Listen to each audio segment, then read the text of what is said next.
네, 우리 같이 말씀 보도록 하겠습니다. 요한계시록 21장 1절부터 4절까지 말씀입니다.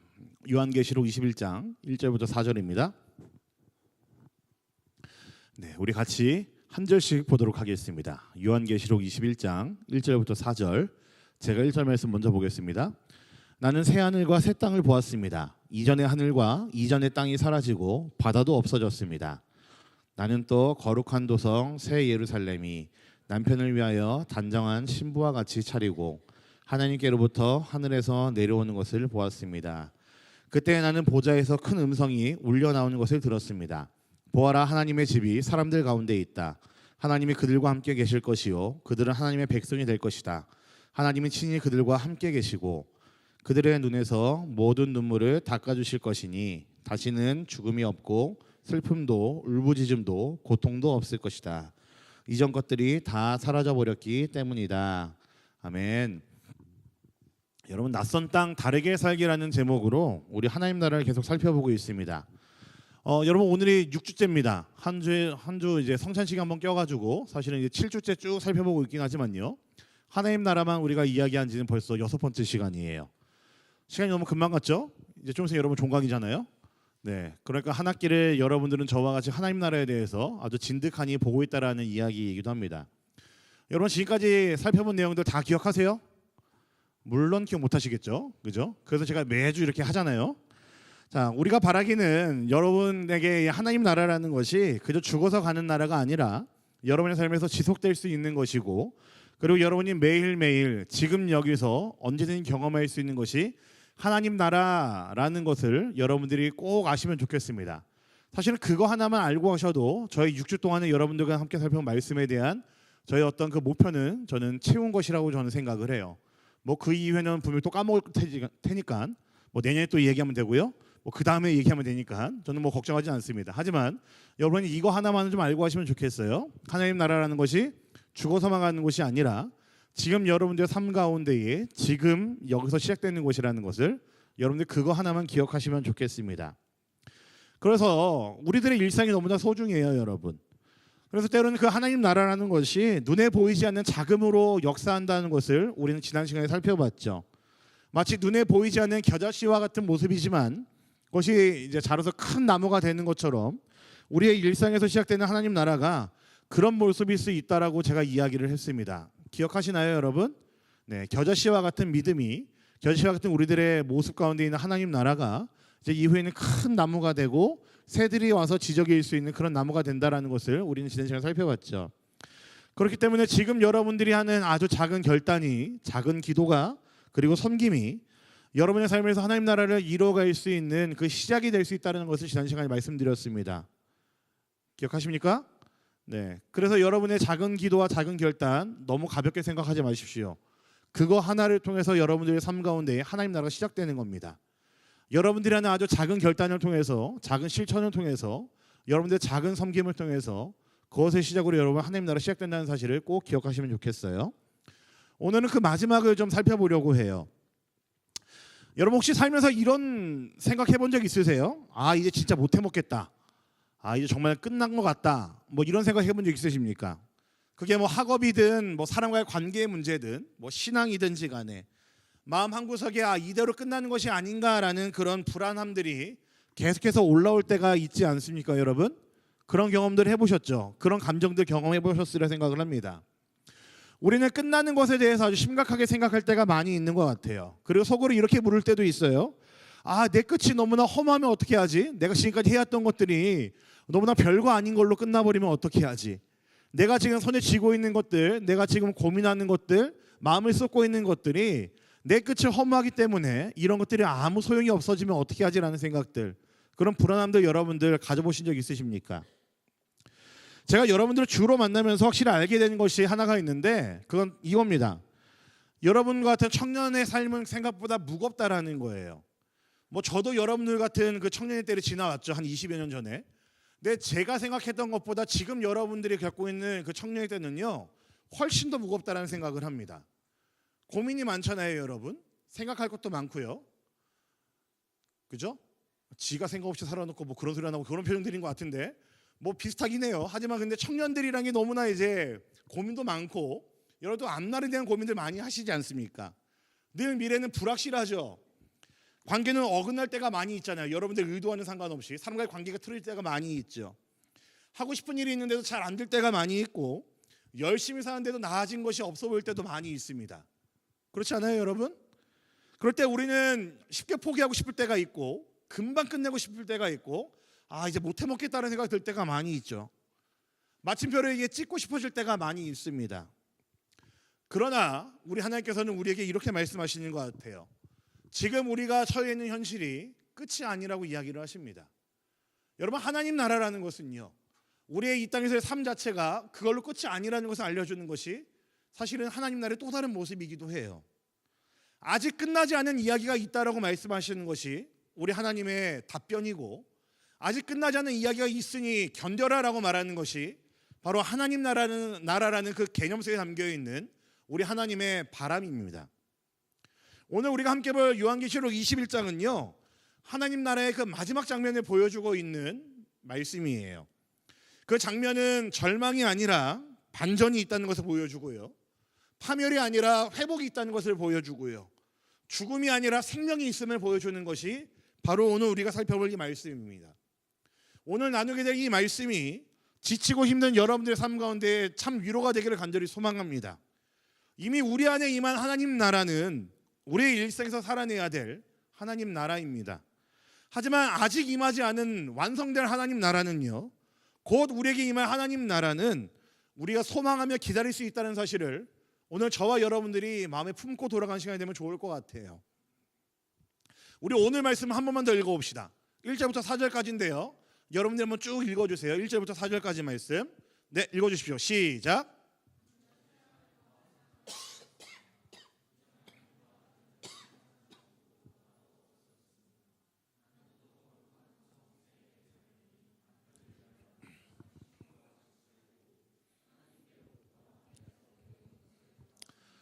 그때 나는 보좌에서 큰 음성이 물려 나오는 것을 들었습니다.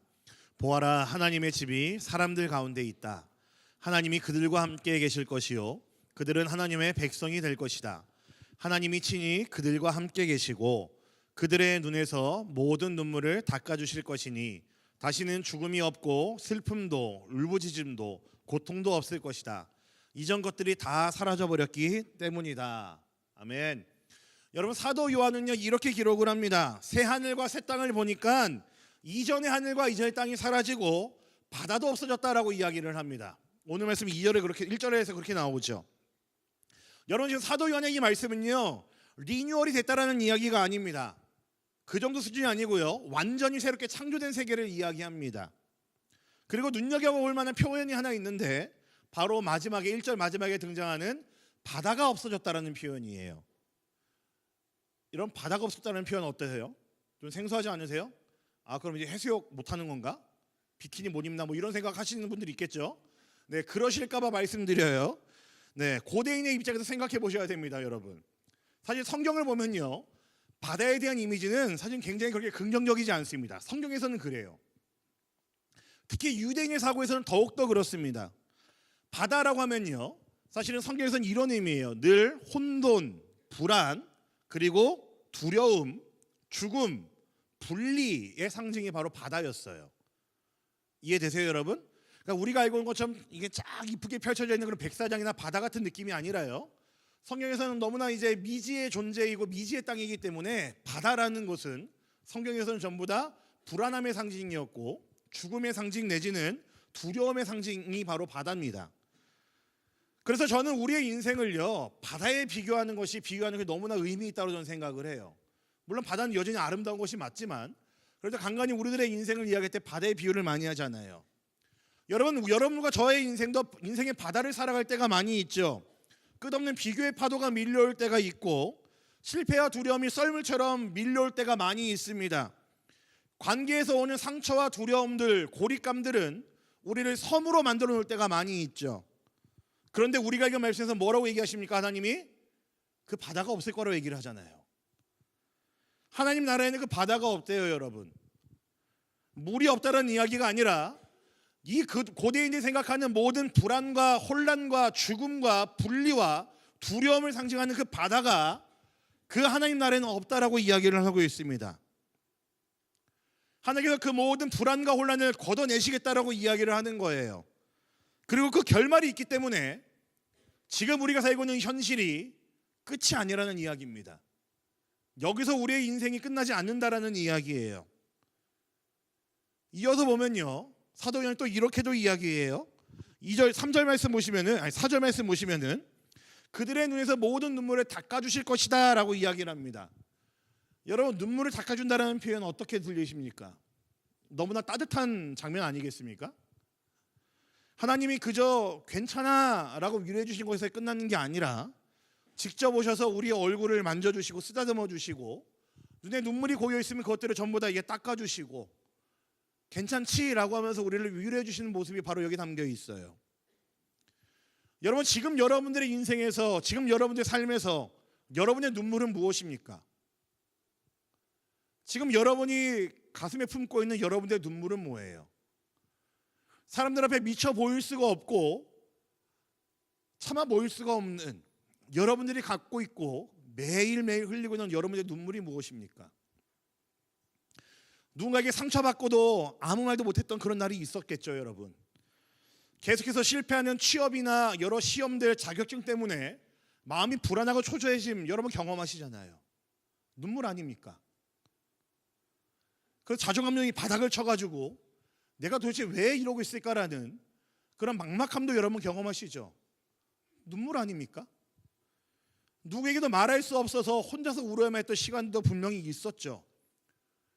그 많은 고민들 때문에 밤새 잠도 못 이루고 혼자 누워가지고 이것저것 많은 공상과 함께 눈물 흘릴 때도 많이 있었을 거라 생각합니다. 딱 여러분이 그때잖아요.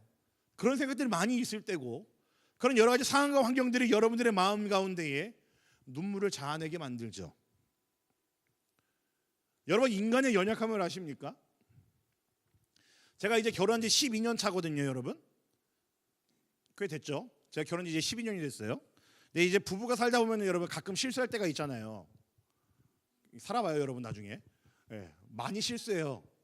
근데 이제 더 문제는 뭐냐면은 보통 실수는요 여자가 아니라 남자들이 주로 합니다. 이거 남자들 이게 잘 적어놔야 돼요, 그러니까.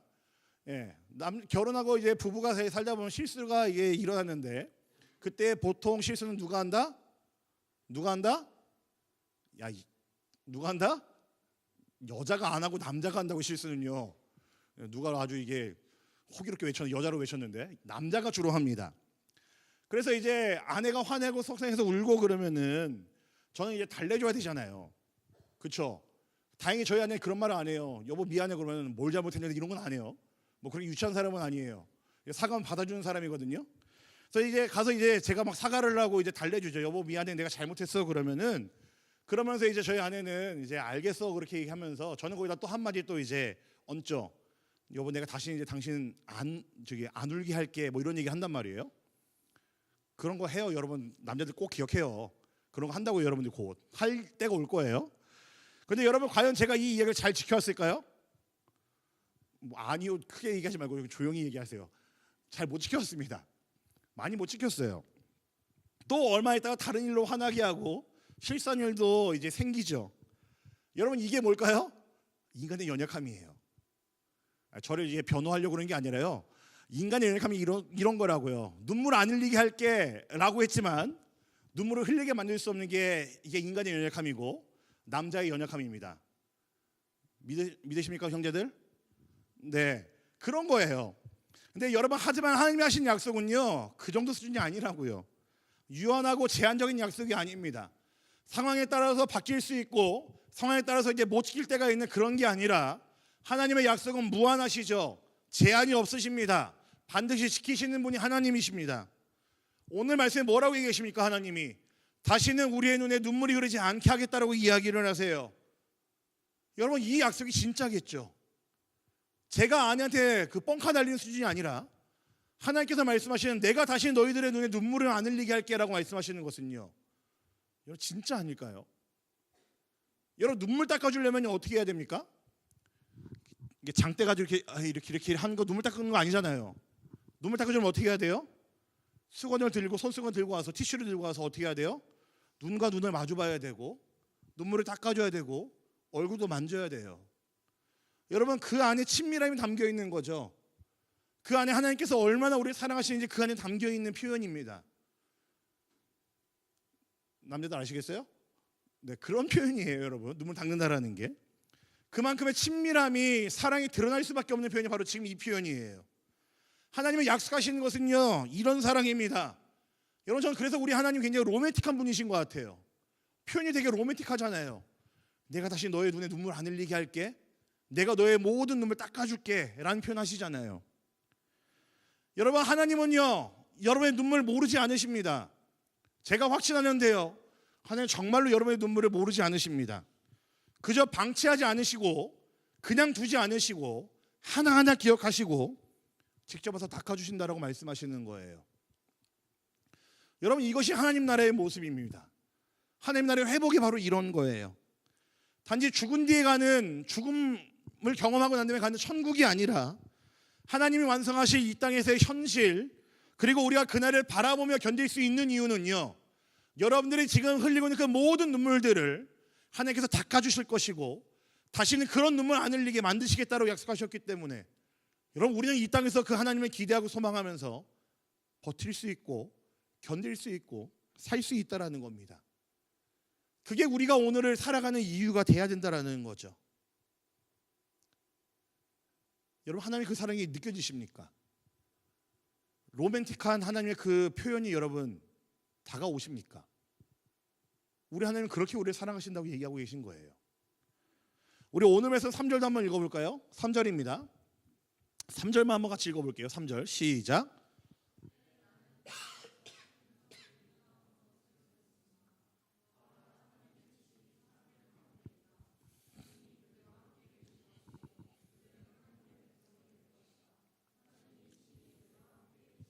네, 여러분, 지금 우리가 읽은 본문에는요, 하나님의 집이라고 되어 있지만 사실 이 표현은 구약에서 말하는 성전과 성막에서 유래된 말입니다. 여러분, 성전과 성막은요, 하나님이 늘 거하시는 곳이지만 항상 거리감이 있는 곳이었어요. 왜 그러냐면요, 성전과 성막의 가장 중심부에 하나님이 임재하시는 곳에는요, 그 앞에는 휘장이 있었습니다. 제 팔뚝보다 더 굵은 실로 짜놓은 휘장이 그 앞을 가로막고 있었어요. 그리고 그 앞에 나아가려면 제사장이 필요했습니다. 그러니까 사람은요, 내가 원하는 대로 직접 가까이 갈 수가 없는 곳이 하나님이 임재하시는 곳이었어요. 구약에서의 개념이라고 한다면요. 하지만 오늘 본문은요, 그것을 완전히 뒤집어 놓습니다. 뭐라고 이야기합니까? 하나님이 그들과 함께 살 것이다 라고 이야기합니다. 하나님이 가까이 계신다는 표현 아닙니다. 하나님이 우리 함께 사신다라고 이야기를 해요. 여러분, 지금 우리가 살면서 하나님이 멀게 느낄 때가 많이 있죠. 기도에도 아무 일도 일어나지 않을 때 많이 있잖아요. 그렇죠? 외롭고 버거운 마음을 누구에게도 쉽게 말할 수 없을 때가 있고요. 예배는 드리는데 마음이 텅 비어 있을 때도 많이 느끼죠, 여러분. 어제 순장모임 하는데 어떤 친구는 그런 얘기 하더라고요. 하나님께서 눈물 닦아주신다고 그랬는데 자기는 속상한 게 항상 하나님이 내가 눈물이 또르르 떨릴 때 와서 닦아주면 좋겠는데 내 눈물이 그냥 다 마르고 난 다음에 오셔갖고 그제서 닦아주시려고 하는 것 같다, 뭐 그런 얘기도 하더라고요. 여러분, 이게 우리들 느끼는 하나님에 대한 어떤 거리감이잖아요. 매일매일 우리는 하나님께서 내 기도 듣고 계시나? 하나님 정말 내 기도 가운데 역사하고 계시나라는 그런 의문들이 들 때도 많이 있죠. 그럴 때 이런 질문도 하잖아요. 여러분, 하나님 어디 계십니까? 진짜 제 기도 듣고 계세요라고 여러분 많이 질문하잖아요. 하지만 오늘 우리가 반드시 기억해야 될 것이 무엇입니까? 그날이 오면은 우리는 더 이상 그런 질문 안 하게 될 거라는 겁니다. 하나님은 멀리 계시는 분이 아니라 우리 함께 계시는 분이시고 우리 안에 거하시고 우리가 숨쉬는 공기처럼 항상 가까이 계시는 분이 하나님일 거라고 이야기하는 거예요. 단순한 종교적인 개념이 아니라 우리 삶의 궁극적인 정체성과 소속감을 주는 표현이 바로 지금 이 표현입니다. 우리와 함께 있다라는 거, 함께 사신다라는 거, 우리가 하나님의 백성이 되었다는 사실. 지금은 우리가 낯선 땅을 살고 있는 이방인 같은 느낌이라 할지라도 우리는 결국 하나님께서 함께 하시는 그 땅으로 돌아갈 사람들이라는 거죠. 이 땅에서의 삶이 끝이 아니라는 겁니다, 여러분. 여러분이 경험하는 그 모든 어려움들에서 여러분의 삶이 끝나지 않는다라는 이야기입니다. 그렇기 때문에 지금이 아무리 고되고 막막해도 이게 끝이 아님을 믿는 사람들은요, 여러분 다르게 살 수밖에 없어요. 그래서 제가 여러분들이 하나님 나라를 이야기하는 것이고, 하나님 나라를 믿고 고백하는 사람은, 내 삶에서 하나님 나라를 경험하는 사람은, 일상을 하나님 나라로 바꿔가는 사람은요, 다를 수밖에 없습니다. 하나님은 우리의 고통을 잊지 않으시고 그 고통조차 하나님이 이루어 가시는 이야기 안에 의미 있게 섞여 있다라는 것을 말해주는 겁니다. 고쳐간다라는 것이고, 함께 한다라는 것이고, 모르지 않고 있다라는 것이고, 듣고 있다라는 것이고, 보고 있다라는 거예요. 하나님이. 여러분, 오늘 우리가 그 결말을 믿는다면은, 여러분 지금의 어려움 속에서도 그 하나님의 은혜를 여러분 기대할 수 있지 않겠습니까? 여러분, 하나님 나라가 곧 완성될 거라는 사실을 믿으십니까? 믿으시면요, 우리의 삶을 그 나라를 앞당겨 사는 방식으로 바꿔야 되지 않겠습니까? 하나님이 우리의 눈물을 닦아주신다고 한다면은, 그게 하나님 나라의 모습이라고 한다면은, 우리도 누군가의 눈물을 닦아줄 수 있는 사람이 되어야 되겠죠. 여러분, 옆에 있는 누군가에게, 주변에 있는 누군가에게 다가가야 되고, 주변에 있는 지체의 아픔에 귀 기울이셔야 되고, 여러분과 함께 있는 그 많은 혼자 앉아있는 지체들에게 먼저 다가갈 수도 있어야 되고, 요즘 괜찮아? 힘내라는 말도 우리는 너무나 편하게 다른 사람들에게 언제나 건넬 수 있어야 되지 않겠습니까? 여러분, 이 별거 아닌 것들이 지난주에도 이야기했지만 하나님 나라를 이 땅에서 살아내는 방식이라고요. 우리는 작은 사랑과 위로로 하나님 나라를 이 땅 가운데 땡겨서 보여줄 수 있는 자들이라고요. 겨자씨만한 우리들의 행동이라 할지라도, 겨자씨만한 기도와 섬김이라 할지라도, 결단이라 할지라도 하나님 나라는 그것들을 통해서 이루어 가신다고요. 말씀을 마무리하겠습니다. 여러분, 초대교회 성도들은요, 매일의 삶과 끝이 항상 위협 속에 있었던 사람들이에요. 초대교회를 보통 이야기할 때 그렇게 이야기를 합니다. 예수님이 승천하시고 난 이후에 존재했던 예수를 따르던 사람들, 지금보다 한 2000여 년 전에 존재했던 교회들을 이야기할 때 보통 초대교회라고 칭을 하는데, 초대교회 성도들의 매일의 삶과 그리고 끝은 항상 이제 위협 속에 있었습니다. 왜냐하면 당시 성경에서 사도 바울은요, 예수님이 곧 오신다고 표현을 했거든요. 근데 그 곧이라는 표현을 많은 사람들이 해석을요, 당장 내일, 뭐 한 달 뒤, 뭐 이렇게 해석을 했어요. 물론 이거는 이제 해석에 오해가 있었던 거죠. 그래서 예수님이 다시 오신다는 이야기를, 곧 오신다는 이야기들을요, 초대교회 성도들은 정말 금방 오실 것처럼 오해했습니다. 그래서 그들이 그 예수님 다시 오심을 항상 기다리면서 했었던 그들의 인사말이 있어요. 여러분, 그게 뭔지 아십니까? 초대교회 성도들의 인사말, 그게 뭐냐면요, 여러분, 바로 마라나타라는 인사입니다. 뭐라고요? 마라나타입니다. 뜻은 이래요. 주 예수여 어서 오시옵소서라는 뜻입니다. 여러분, 종교적인 인사가 아닙니다. 어렸을 때 교회 다니던 친구들은 아실지 모르겠지만 항상 이제 학생부 회장이 이렇게 나오면 항상 인사한 게 뭐 샬롬 뭐 이렇게 이야기를 해요. 그런 종교적인 인사 아닙니다. 여러분, 당시 초대교회 성도들은요, 그날을 기다리는 고백을 마라나타라고 이야기를 했고, 그리고 이 마라나타라는 그들의 인사는요, 고난 속에서 그들의 희망을 붙잡을 수밖에 없었던, 그들의 모든 신앙이 투영되어 있었던 그들의 고백이었고 신앙이었습니다. 여러분, 질문 하나 하죠. 초대교회 성도들은 그들의 삶이 고달프지 않았을까요? 여러분, 어떻게 생각하십니까? 제가 분명히 확신할 수 있는 것은요, 아마 여러분들만큼, 어떻게 보면 여러분보다 더 고달팠을 겁니다. 그들의 삶이 편안했을 거라고요? 천만에요. 너무너무 힘들었을 겁니다. 매일매일이 고달프고 매일매일이 힘든 순간이었을 겁니다. 그런데 그들은 그 힘든 삶을 마라나타라는 고백과 그 고백에 담겨있는 다시 오실 주님에 대한 그 소망을 붙들고, 그들은 그날에 임하신 하나님 나라를 바라보며 소망하며 견딜 수 있었던 사람들이었다라는 겁니다. 그 고백을 삶으로 붙들고 살았던 사람들, 그 고백을 마음에 품고 이게 정말로 진실이다, 참이다라는 생각으로 살았던 사람들이 초대교회 성도들이었다라는 거죠. 그들의 고백이 마라나타입니다. 한 명 소개해드리고 싶어요. 여러분, 이 죽음의 위기 앞에서도, 위협 앞에서도 이 고백을 붙들고 살았던 한 사람이 있습니다. 당시 서머나라는 지역에 있는 교회의 지도자였던 폴리갑이라는 사람이에요. 이 폴리갑이라는 사람은요, 사도 요한의 제자입니다.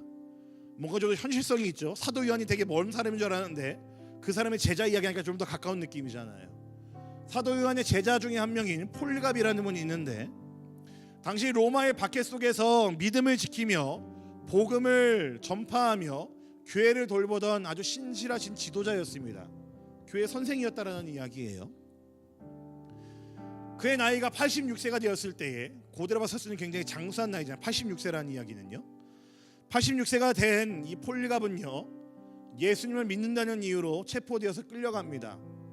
여러분 그 노인한테 뭐 얻어낼 게 뭐가 있었을까요? 근데 그 86세가 된 그 노인을 로마 군인들은 잡아갑니다. 그리고 로마 총독은 그에게 이렇게 회유를 해요. 이 폴갑 선생님, 당신이 예수를 한 번이라도 부인하면은 내가 살려줄게요. 당신이 이렇게 나이가 많고 늙었는데 조금이라도 목숨을 부지해서 조금 더 살아야 되지 않겠습니까? 아깝지 않습니까? 이렇게 이야기를 했습니다.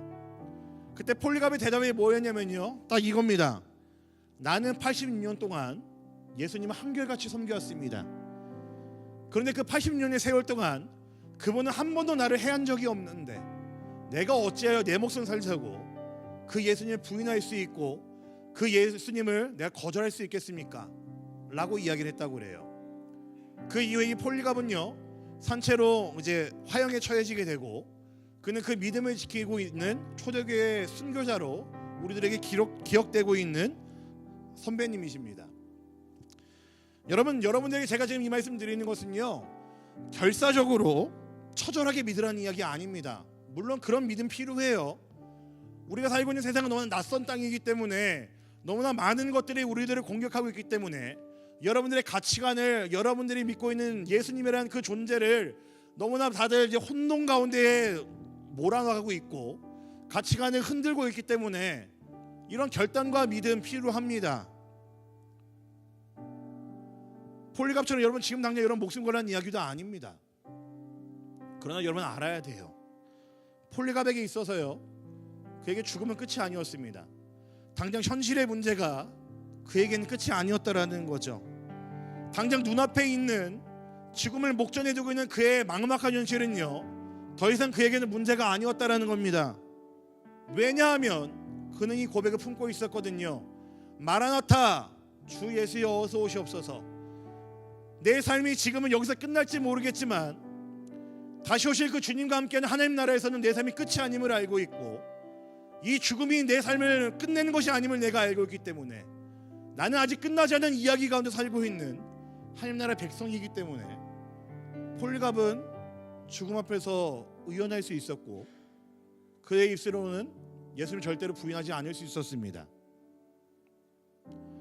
여러분 이 고백은요 그를 살게 했고 그를 죽음도 두렵지 않는 자로 만들었다는 이야기입니다. 여러분 저와 여러분들 순교의 시대를 살고 있지 않습니다. 심지어 중국조차도 예수를 믿는다고 해서 죽이거나 때리지 않습니다 이제는.